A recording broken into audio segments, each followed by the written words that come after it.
Cuando nos enseñan las razones de la revuelta protestante de Lutero, nos dicen que la razón principal fue que Lutero se amotinó contra la tremenda corrupción que había en la Iglesia Católica y que estaba especialmente ligada a una cuestión de dinero, y es específicamente el tema conocido como las indulgencias. Como saben ustedes, las indulgencias es el perdón de las consecuencias del pecado, y se obtiene a través de oraciones específicas, a través de la penitencia y también de las obras de caridad, entre ellas dar dinero a los necesitados.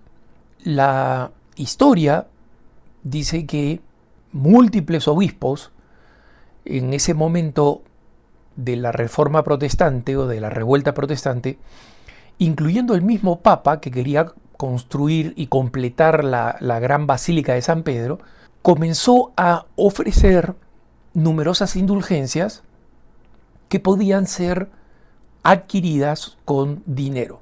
En principio, ofrecer dinero no está mal y es una forma de hacer caridad, pero cuando esto se corrompió al punto de que la gente creía que podía comprar su salvación, literalmente, dando dinero y donándolo a los obispos o al Papa, definitivamente había un claro caso de lo que se llama simonía en la Iglesia, que es un pecado muy grave. La simonía significa poner el interés del dinero por encima de la responsabilidad pastoral o sacerdotal. Y el nombre simonía viene de ese personaje que aparece en los Hechos de los Apóstoles, Simón el Mago, que cuando ve a los apóstoles, especialmente a Pablo, realizar milagros, los llama a un costado y le dice: si tú me enseñas a hacer esos milagros que me van a volver rico, yo te pago tanto dinero. Entonces ofreció dinero por los milagros que eran don de Dios.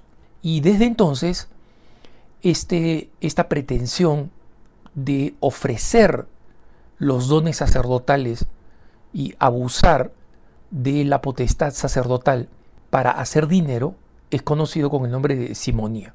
La realidad es que Lutero rompe con la Iglesia Católica fundamentalmente por problemas doctrinales. Él llega a una convicción, entre otras razones porque sufría de profundos escrúpulos y en consecuencia no sabía cuándo había hecho las cosas necesarias, entre comillas, para poder estar bien, entre comillas, con Dios, que es el problema de la escrupulosidad espiritual. Y llega entonces a la teoría de que la fe y solo la fe basta para salvarse. Esta es la principal ruptura con la Iglesia Católica.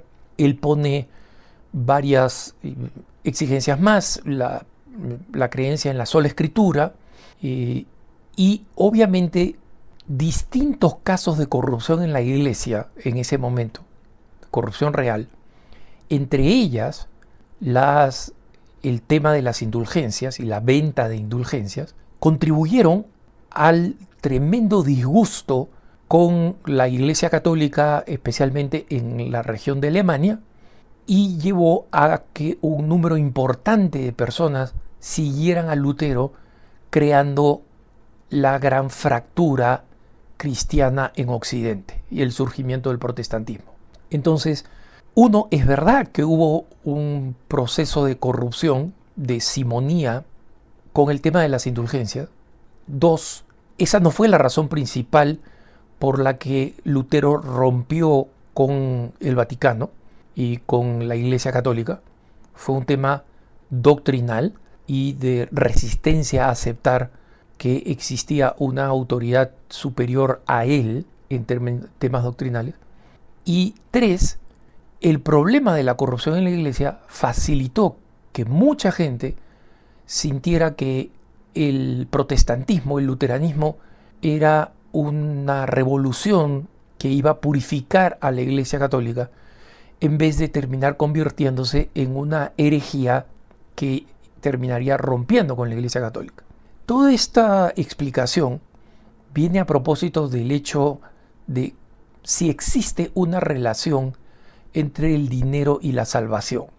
Y este es un tema que precisamente por toda la leyenda negra de que la iglesia estuvo completamente corrompida por el dinero, y no fue la iglesia completamente corrompida por el dinero, había muchos malos actores, pero no era la iglesia entera, hace que muchas personas, especialmente sacerdotes, tengan mucha dificultad en recordarle a los fieles que existe una conexión totalmente legítima e importante entre tu dinero y tu salvación. Esa conexión no es que el dinero te va a permitir comprar, entre comillas, la salvación, a pesar de la vida que lleves, por más pecaminosa y por más anticristiana que sea. Eso es imposible. Nadie puede comprar el cielo.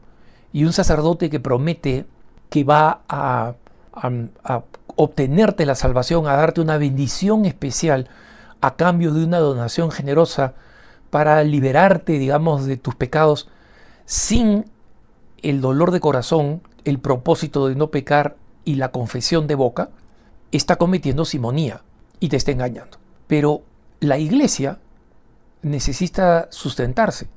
Y no estamos hablando acá de la vida más o menos cómoda de los sacerdotes. Estamos hablando aquí de la enorme cantidad de obras de caridad que la iglesia realiza en el mundo. Es de lejos la primera institución en realizar obras de sostenimiento de todo tipo de personas en necesidad. Personas en hambruna, niños abandonados, personas discapacitadas, ancianos abandonados. Ninguna institución en el mundo cubre el rango de necesidades y el número de personas necesitadas como la Iglesia Católica. Y para eso se necesita dinero, y el dinero sale de alguna parte. ¿De dónde sale? De los fieles.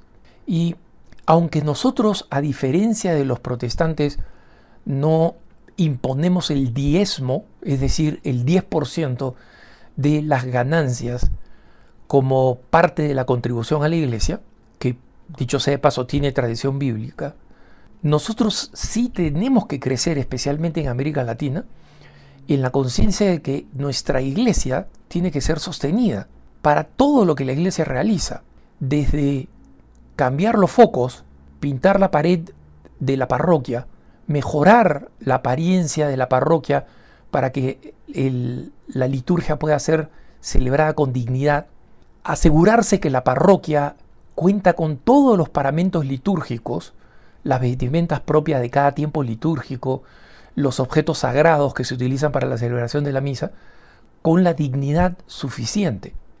Todo eso cuesta dinero, pero allí no queda la responsabilidad de lo que nosotros debemos y podemos hacer con el dinero. El dinero también sirve para sostener múltiples causas de la Iglesia Católica.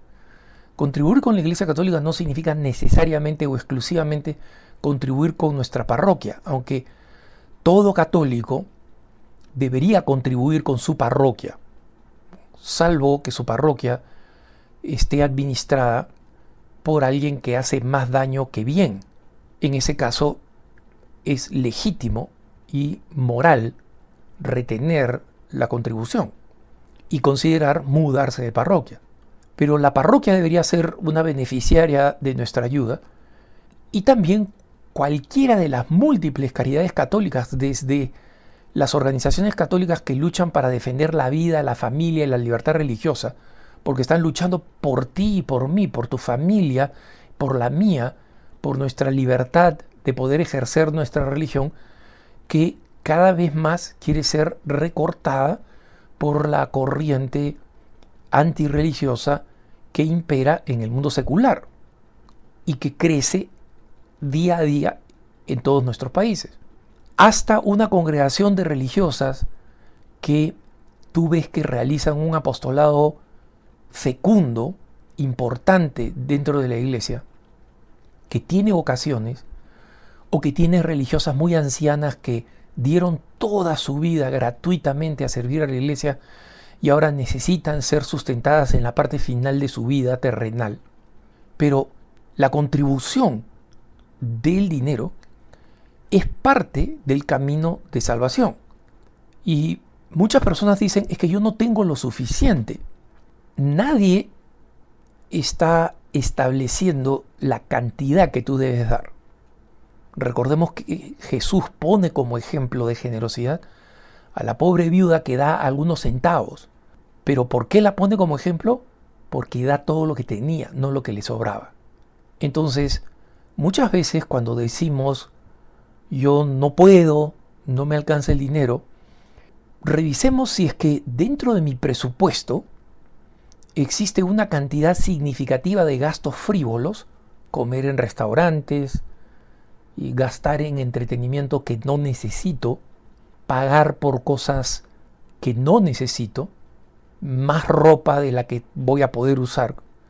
Y si es que realmente esas cosas son esenciales, y no solamente esenciales, sino más importantes que ayudar al sostenimiento de la iglesia. Recordemos que el camino de la conversión tradicionalmente ha sido señalado por la Iglesia Católica y es la práctica que se alienta especialmente en la Cuaresma. Pero especialmente la Cuaresma es una práctica que debemos realizar durante toda nuestra vida, que es la práctica de 3 cosas: oración, penitencia y limosna. Y las conocemos con esos 3 nombres: penitencia, oración y limosna.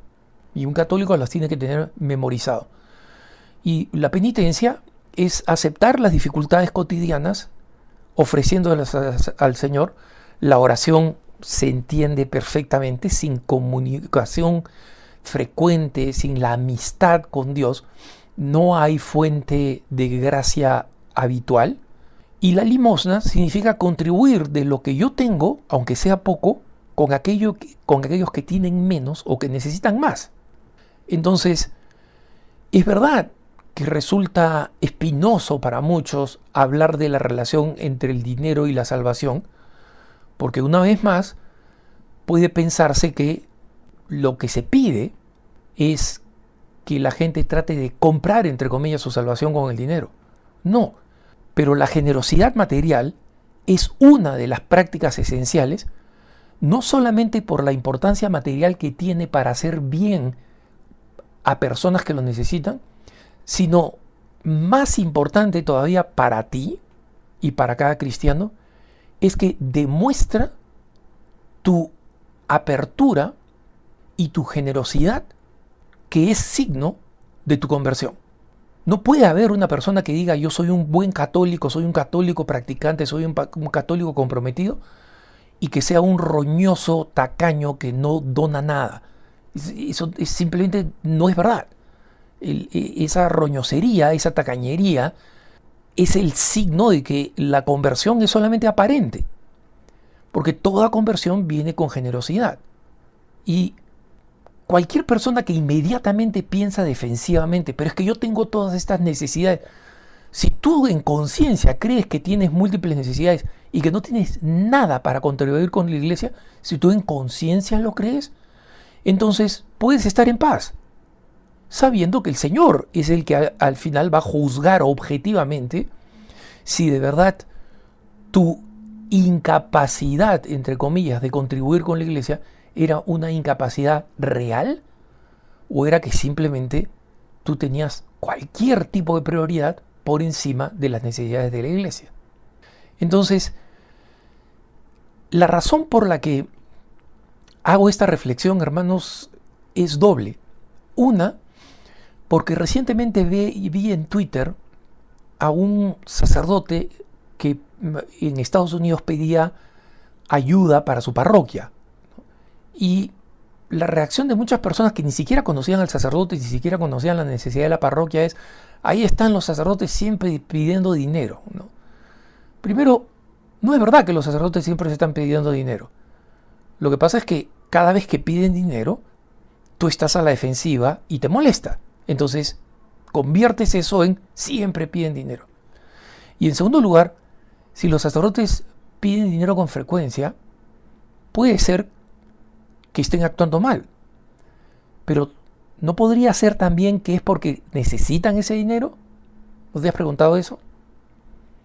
¿Tú crees que al sacerdote por naturaleza le gusta pedir dinero? ¡Qué bueno! Ahora voy a misa. ¡Qué bien pedirle dinero a los feligreses! Contento, no veo la hora. No. Y la segunda razón es porque la iglesia que va a subsistir, esta iglesia de minorías, esta iglesia numéricamente reducida, que ya estamos viendo, va a ser una iglesia que va a necesitar ser sostenida por sus fieles. Ya no va a haber dinero del Estado como había en el pasado, ya no va a haber el dinero de grandes fundaciones. Todo eso está en proceso de desaparecer y en algunos lugares ha prácticamente desaparecido. Entonces, la iglesia va a tener que ser mantenida en todas sus operaciones por todos nosotros los fieles. Y eso significa que el par de monedas que habitualmente pongo en el cepillo de la colecta en misa, no solamente no va a alcanzar, sino que va a revelar una posible dureza de corazón que harías bien, por tu salvación, preguntarte si existe en ti. Que tengas un buen día.